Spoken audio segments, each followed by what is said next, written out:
polybag juga ya. Ya, polybag. Ya. Yang ketiga recycle, ini membuat produk yang sama atau dengan materi yang sama. Ini udah tahu ya, daur ulang. Ini contohnya kompos itu tadi. Kemudian kertas juga bisa didaur ulang. Terus pernah apa? Tempat telur itu kan dari kertas daur ulang itu. Ya, macam-macam. Untuk kalau di Pulau Jawa ini udah banyak kan. Kalau pemulung-pemulung kan mengumpulkan besi tua, itu nanti itu kunyit, mau yang hijau ada gitu kan. Tapi bisa juga yang non alami. Tapi sebaiknya pakai alami, jadi nggak ada bahan kimia kita gunakan ya, lebih ramah lingkungan. Nah kita kasih tekstur bisa juga macam-macam, ada serat-serat tanaman gitu kan bagus. Nah itu sudah kita aplikasikan. Misalnya ada kaleng-kaleng bekas mau kita jadi kotak pensil lapis dengan kertas daur ulang kan lebih praktik ya. Ya, kan Bu Santi. Nah, ini juga salah satu contoh produk ulang kompos. Ini sering lihat ya. Ini udah dibuka, tadi saya mau tanya. Sekarang udah ketahuan. Jadi hasil penguraian sampah organik oleh mikroorganisme itu ditekankan itu sampah organik ya, oleh mikroorganisme. Kan pasti udah belajar kan rantai makanan ya, kan ada yang bilang itu dekomposer ya, apa dekomposisi itulah dia di sini. Cuman kalau yang biasanya alami itu jadi humus, kalau ini kita sengaja untuk mengolah sampah itu. Nah sebenarnya cara membuat kompos ini macam-macam sekali. Jadi kalau seandainya adik-adik sudah pernah tahu, jangan dianggap salah, tapi itu mungkin betul juga. Jadi caranya macam-macam. Masing-masing itu punya kelebihan dan kekurangan. Mungkin ada lebih cepat, yang ini butuh bahan lebih banyak, yang ini mungkin butuh biaya lebih banyak. Masing-masing ada kelebihan dan kekurangannya. Silahkan pilih mana yang lebih sesuai untuk kita gunakan dan lebih simpel gitu ya. Nah ini nanti ke dalam prakteknya kita pakai aktivator. Ini kan kalau kita mengharapkan alamiah, jadi biasanya prosesnya itu 3 bulan. Jadi ini lebih alami, bisa lebih alami. Kita kasih bantuan dengan aktivator.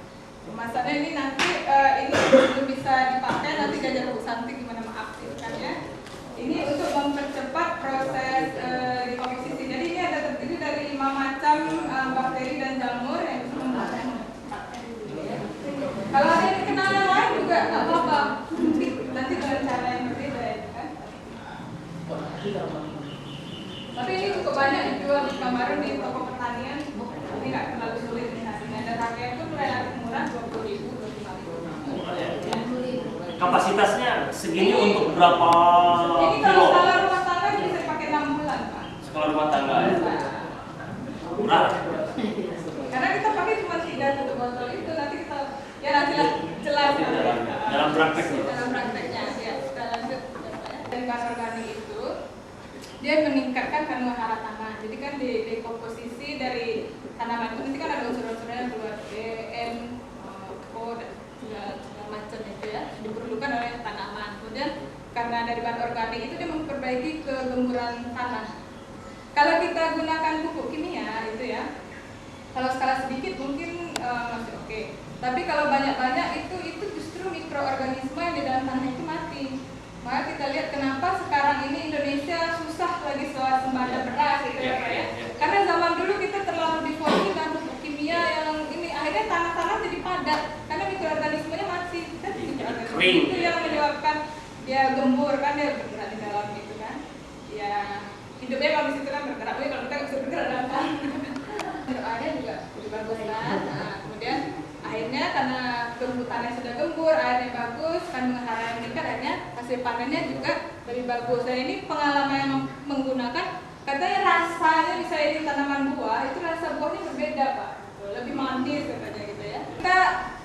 Kita luruskan dulu niat kita tuh sebenarnya mau berkompos itu apa. Sebenarnya motivasi atau niat ini ada bermacam-macam. Pertama itu melestarikan menyelamatkan lingkungan, ya. Kemudian berperan serta dalam pengelolaan lingkungan, atau untuk mengurangi beban pemerintah daerah dalam mengolah sampah, atau untuk mau kita pakai itu sendiri, atau mau dijual atau menambah penghasilan. Nah, sekarang seandainya kita punya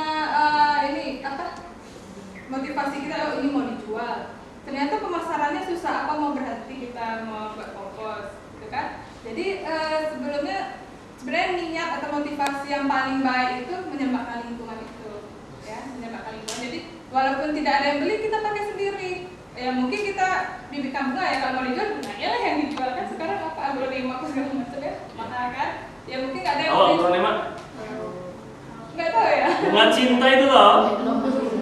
Gelombang cinta itu. Kan ini terutama ini ya yang saya catat itu pertama jangan membuat kerusakan di bumi, itu menjaga kebersihan, kemudian menyuruh manusia berbuat baik dan menyuruh kepada kebaikan.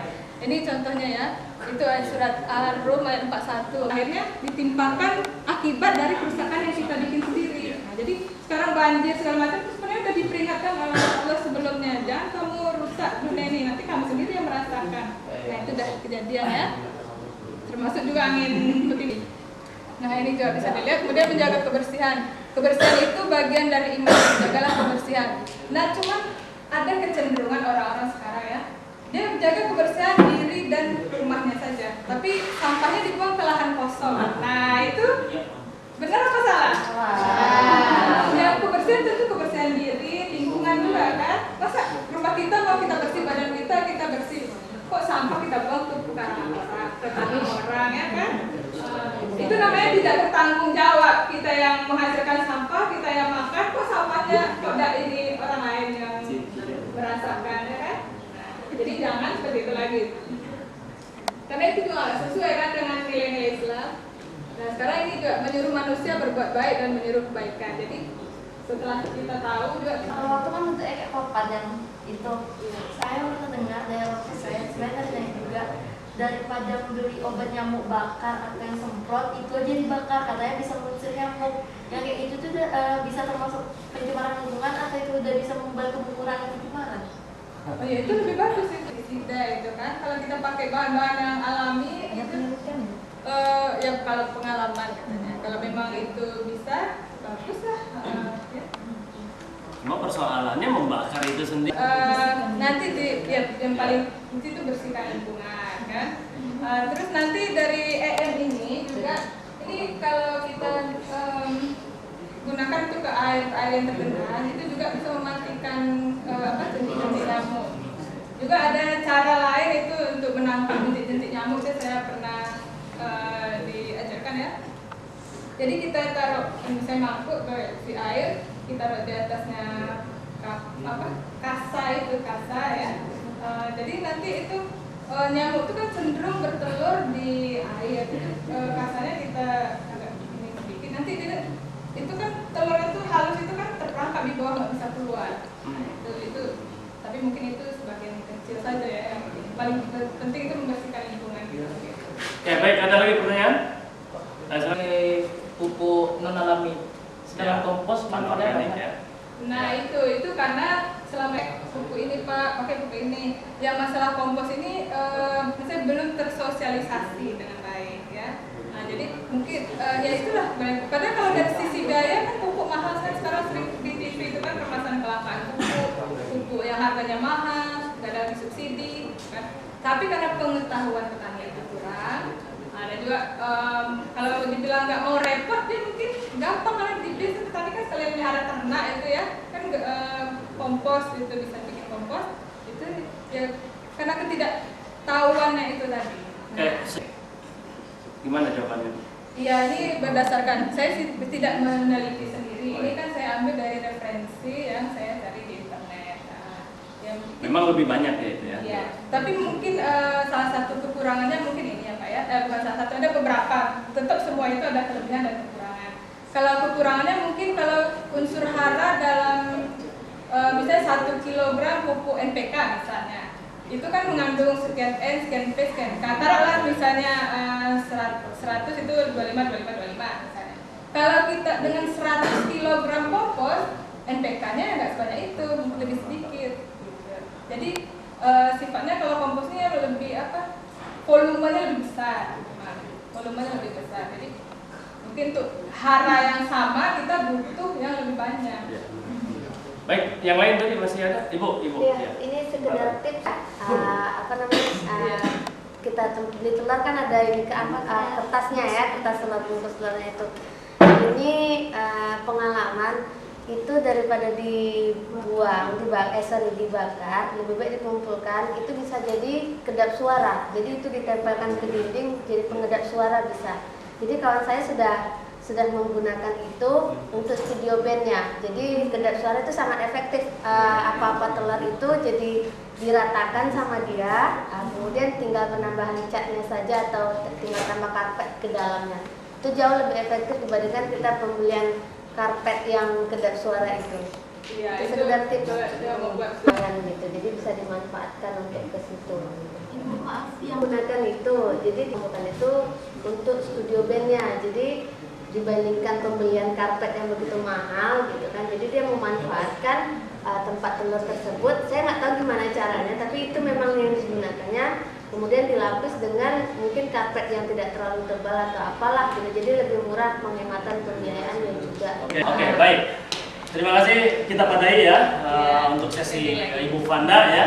Nanti sesi yang kita lanjut sesi Selamat siang adik-adik semuanya. Siang. Jadi tadi sudah Ibu Vanda sudah dengan panjang lebar memberikan penjelasan tentang apa itu sampah, bagaimana mengelola sampah. Jadi tadi saya baru masuk ke sini, kakak lihat tadi ada sudah ada tempat sampah 3 ya, yang organik, anorganik, terus sampah kertas ya. Tapi ternyata saya agak kecewa juga, tradisinya berbeda gitu. Yang organik masih ada plastiknya, masih ada ininya gitu. Itulah kesadaran. Jadi itu tadi, jadi kita harus keluar dari sini, harus mempraktekkan sendiri lagi ya. Jadi tempatkanlah sampah itu pada tempat yang sudah disediakan, karena kepala sekolah sudah keluar dana, sudah keluar biaya untuk membuat itu. Kita dengan susah payah supaya kita kan sudah umur kita juga sudah adik-adik juga sudah bisa lah untuk membedakan ya. Jadi tadi lihat tumpukan sampah di situ juga masih bercampur ya, organik dan anorganik gitu.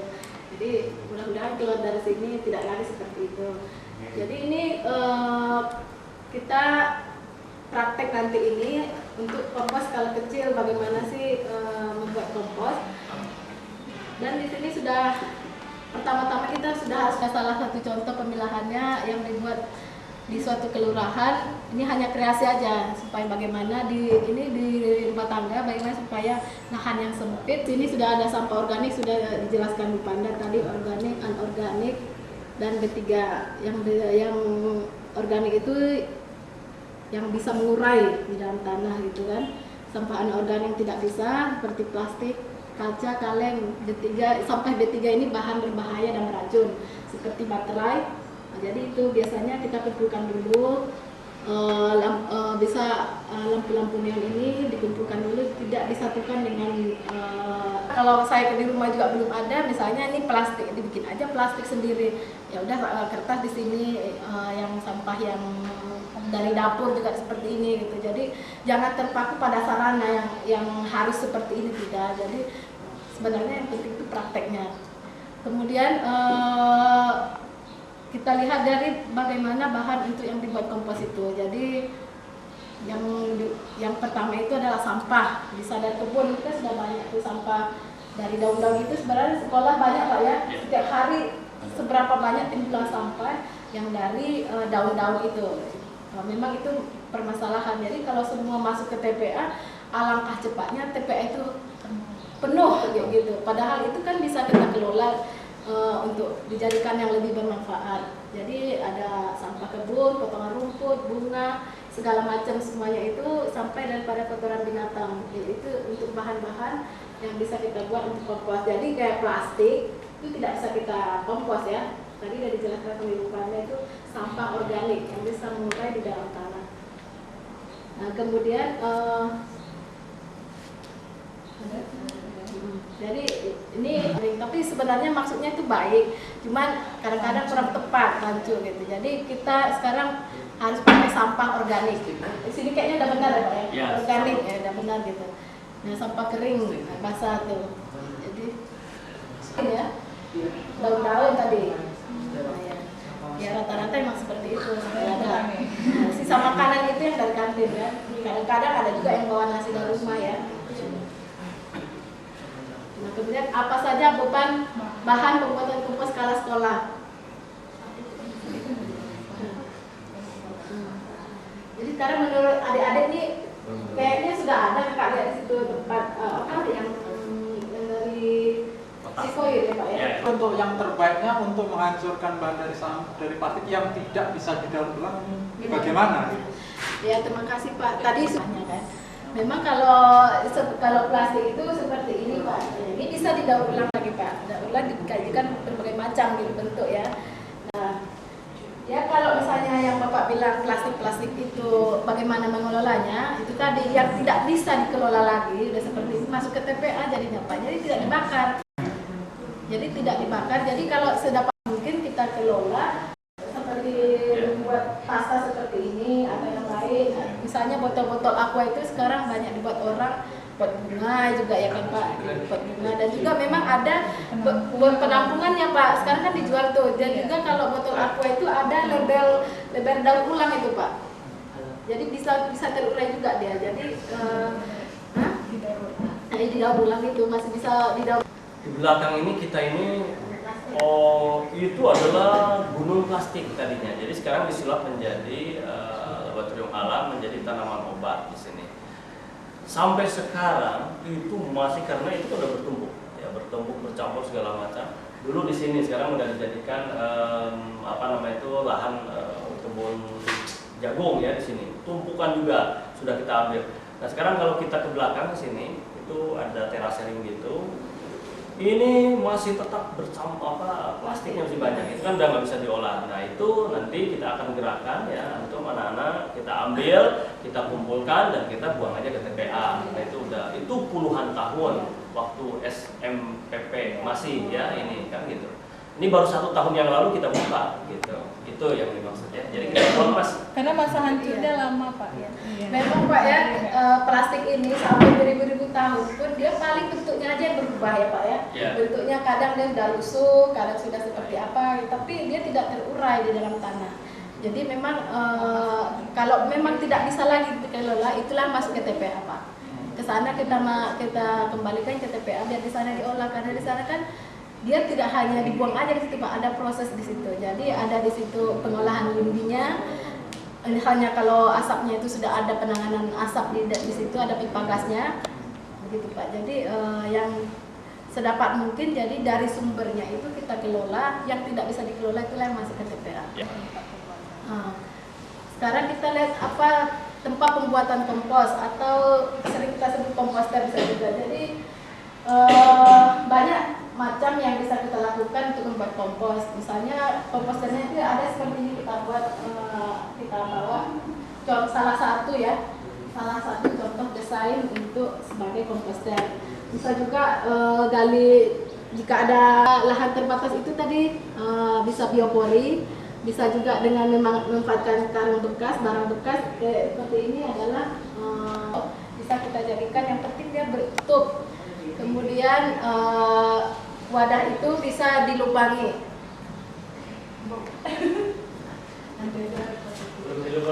Sudah Pak. Mohon maaf nih ada kalau baunya agak kurang sedap gitu ya.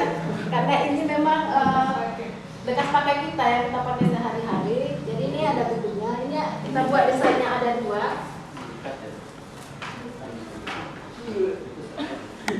Jadi ini dilubangin karena nanti kita ada menyiram dengan air. Yang kedua, yang ini gunanya ada kita buat keran. Ini sebenarnya untuk mempermudah kita supaya tidak mengambil pakai cairan atau apa. Karena ini kan air lindinya itu sebagai pupuk cair.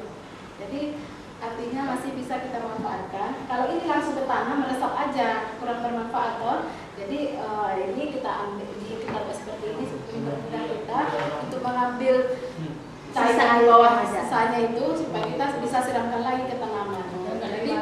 Jadi tidak terbuang sia-sia gitu. Jadi ini sudah kami lubangin, sudah dikasih keran, jadi ditumpuk begini. Jadi inilah yang akan, ini salah satu contoh ya. Istilahnya berbukit. Soalnya gini, di SMK 2 itu kan ada beberapa gundukan-gundukan tanah yang tidak rata ya. Jadi ada yang tinggi, ada yang ada yang naik gitu. Jadi ketika kami nanti misalkan mau bikin lubang-lubangnya gitu kan, nah jadi kami nggak tahu nanti entah mana atau gara-gara lubang tersebut air tersebut tidak masuk ke dalam lubang, malah menjadi banjir di kawasan tersebut gitu. Itu kan salah satu manfaat biopori yang saya tahu kan, juga mencegah genangan air di sekitar itu gitu. Justru ini Bu, kalau tanahnya tadi padat, air menggenang dengan memakai teknologi EM ya, efektif mikroorganisme. Jadi media E4 bisa dibeli. Jadi yang pertama kali kita lakukan adalah mengaktifkan ini, karena EM4 ini yang kita beli jangan pakai langsung karena ini dia masih bakterinya itu masih tidur. Jadi untuk membangunkan dia, jadi kita harus perlu aktifkan dulu supaya dia efektif memakan bakteri-bakteri. Jadi caranya mengaktifkannya adalah kita butuh cucian beras. Sebenarnya air biasa pun bisa, cuma daripada di rumah terbuang sia-sia, air cucian beras kita manfaatkan sebagai makanan si bakteri ini. Jadi ini sudah kita siapkan dari rumah, 1 botol tutup aqua, nggak usah kita penuhkan seperti ini. Air biasa juga bisa ya. Jadi ini air cucian beras. Nah kemudian kita tambahkan ini 3 tutup botol EM.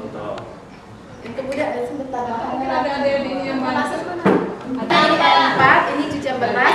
Ini pertama molasses. Molasses ini adalah Itu kan gula merah ya. Bisa diganti dengan gula pasir nggak? Bisa katanya, cuma lebih efektif ini. Iya.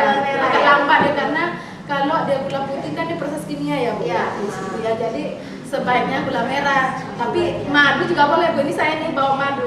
Kalau di rumah Ibu punya madu udah agak lama gitu ya, jangan dibuang gitu. Guna untuk si bakteri ini sebagai makanannya, karena dia mengandung protein kan. Dan juga air cucian beras ini kan mengandung karbohidrat ya, protein juga. Jadi inilah yang kita gunakan, molasses bisa.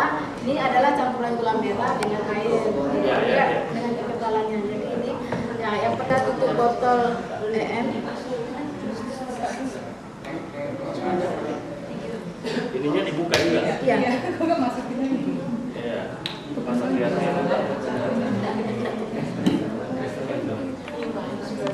3 tutup botol.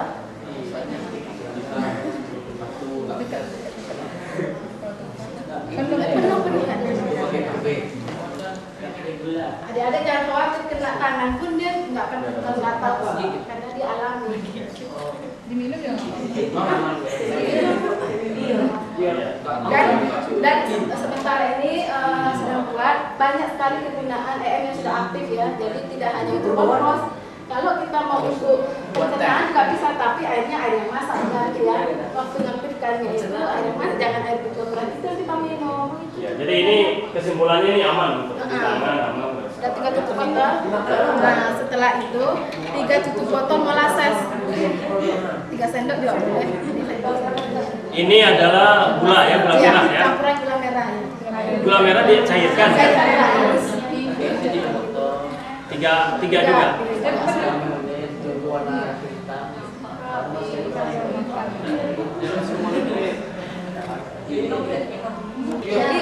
Jadi rasa suka. Jadi kalau misalnya karena kegunaan ini sangat banyak, ini kan inilah dasar awalnya ya. Jadi kalau memanfaatkan untuk seperti ini bisa dimanfaatkan nanti kalau dia ekstra satu kopel Pak. Tapi ini adalah setelah itu kita kocok begini. Nah, habis itu kita diamkan. Misalnya ini 2 jam sebenarnya dia sudah bangun dia, bakteri sudah aktif. Cuman kalau nanti membuka yang sudah aktif ini, jadi jangan dikocok dulu ya. Ini kebetulan kita sudah bawa yang sudah jadi nih. Ini yang serai, ini ekstrak serai. Tadi fungsinya apa serai itu? Serai ini kalau kami biasa hama yang kecil-kecil Pak. Misalnya caranya disemprot gitu. Bisa juga cabai gitu Pak.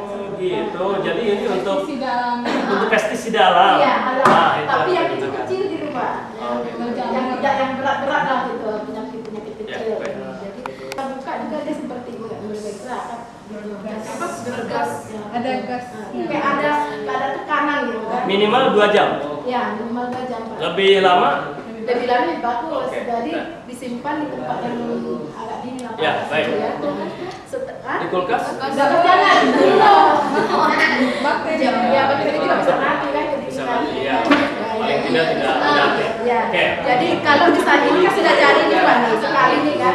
Kalau supaya ini awet, ini kan diamnya ya. Kalau misalnya ingin mengembangkan lagi, ini aja lagi. Ini bisa sampai 10 turunan. Bisa diulang-ulang jadi ini awet jadinya kan. Jadi Maksudnya? Dia akan berkembang. jadi gantinya nanti Bapak bisa mengambil Oh, pakai lagi. Apa ininya sama yang kayak tadi sama. Sama, ya? EM-nya ganti yang ini. Oh, Jadi ini tidak mati Bu ya? Iya, jadi tetap air beras. Biasanya Jadi tetap air beras 3 sendok itu lagi ya. Iya, ini lagi ya. Oke, baik. Nah, ya. Lanjut. Kalau ini sudah jadi ya, jadi ini dia ya. Nah, ini Tapi sebentar, tadi masalah ngepel itu kan ada gula, tadi apa enggak malah enggak, jadi Pak. ini? Enggak.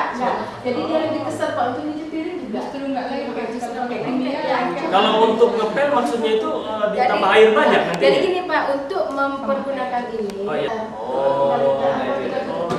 Ya, ya. Diencerkan lagi dalam air. Oke, baik. Gitu ya. Jadi Lanjut. nah, setelah itu ini sudah jadi ya, sudah jadi. Jadi. Sampahnya Sampahnya di sana. Jadi kita ke sana aja atau gimana? Ah, di sana aja di lapangan. Yuk, yuk, gerak ke lapangan. Lapangan. Antum, apa yang perlu dibawa Bu? Ini perlu. Nih. Ayo dari sana Bu. Dari sana. Bal. Sampah yang itu kayaknya itulah yang keras yang masih perlu dicacah kayaknya. Ya betul, itulah kita Ini sedang. makan waktu yang lama. Tadi mana? Ini pasir ya. Yang cowoknya mana kan? Cowok maju. Disuruh donatur. laksanakan. Masukkan dulu pasir. Iya. Ya secukupnya aja lah. Kemana? Ke sini. Ya ke sini Pak. Ayo masukkan. Ya. Tebal 2-3 cm. Diratakan aja gitu deh.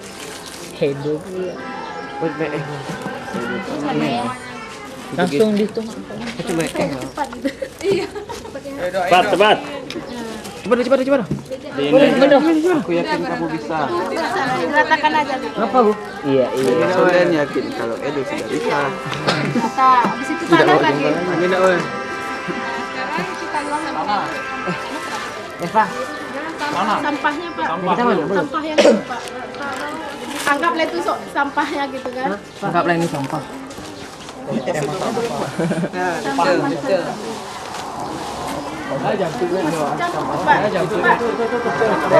jangan. Ah, iya.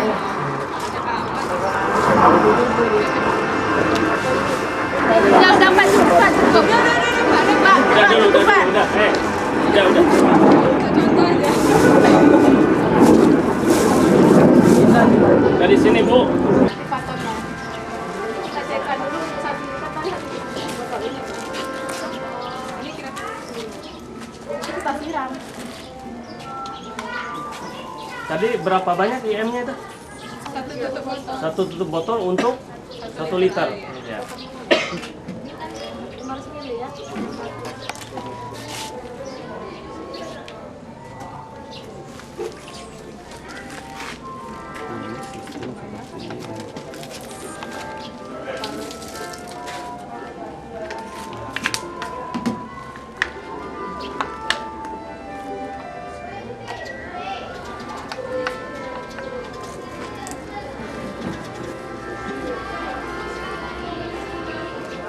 Sudah kita siram dengan air kita. Jadi kalau misalnya di rumah juga ada kotoran ternak, nggak apa-apa juga Pak Dimasukkan. dimasukkan. Tapi enggak juga nggak apa-apa gitu. Jadi habis itu kita cukup. Oh itu ya. Jadi kalau dibantu dengan sampah yang dari pasir Iya, itu yang lebih itu. cepat Iya, ya. betul. Habis itu kita tuh kan fermentasi kan dia harus Oh iya, harus ada fermentasi berarti ya. ya seperti ini. Jadi entah udah 1,5 bulan biasanya dia baru jadi baru mateng dia. Jadi tapi air yang di bawah itu sudah bisa kita ambil sebagai pupuk cair. Itu disiramkan untuk pengganti EM itu tadi juga bisa yang dari kan banyak bakteri. Nanti hasilnya macam mana itu setelah jadi itu? Hancur memang seperti tanah. Iya. Seperti tanah.